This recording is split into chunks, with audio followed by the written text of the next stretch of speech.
Well, I'm delighted to have with me now Dr. Thomas Insel, who's the Director of the National Institute of Mental Health. Thanks for joining us, Doctor.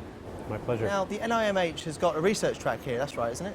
That's right. So we'll be running a research track throughout the entire meeting, focusing on everything from global mental health to the molecular basis of mental illness. And what's the objective of the track? Is there a kind of a direction of travel with that?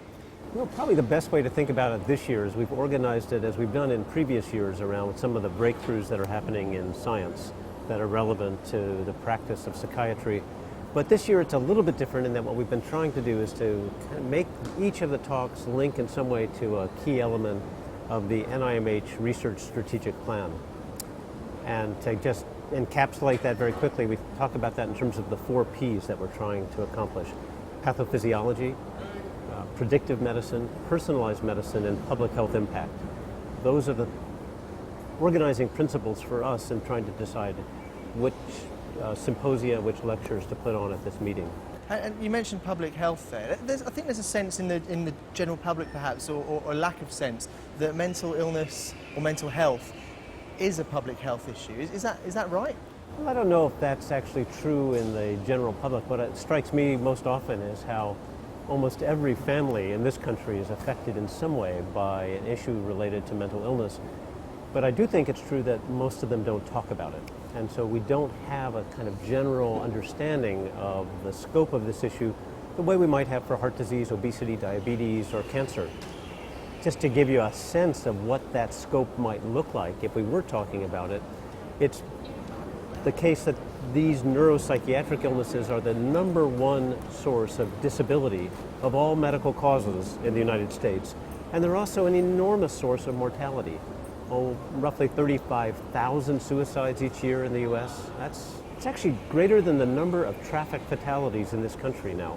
So this is a serious, serious public health issue, and it's not just suicide.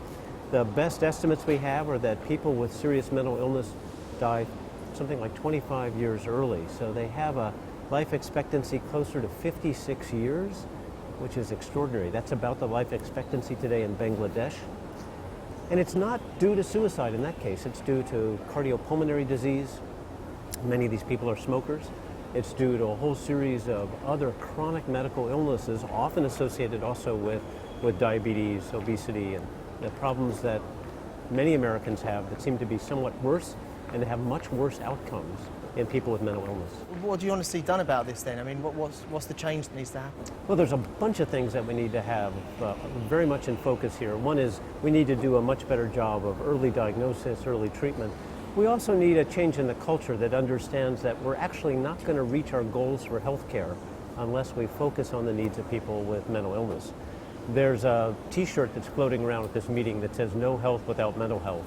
And that captures, I think, a lot of what we need to be thinking about as we think about the real challenges and the real opportunities here for focusing really on the most severely affected people with mental illness. And you spoke yesterday about rethinking mental illness. Is that the kind of thing that you were addressing in that talk? A bit. I think where we want to get people sort of recalibrating is that so much of our approach to mental illness has been around the behavioral and cognitive manifestations. That's how we make a diagnosis. That's how we name and define these illnesses. What we have learned from neurology is that often the cognitive and behavioral manifestations are a late stage of a very long process.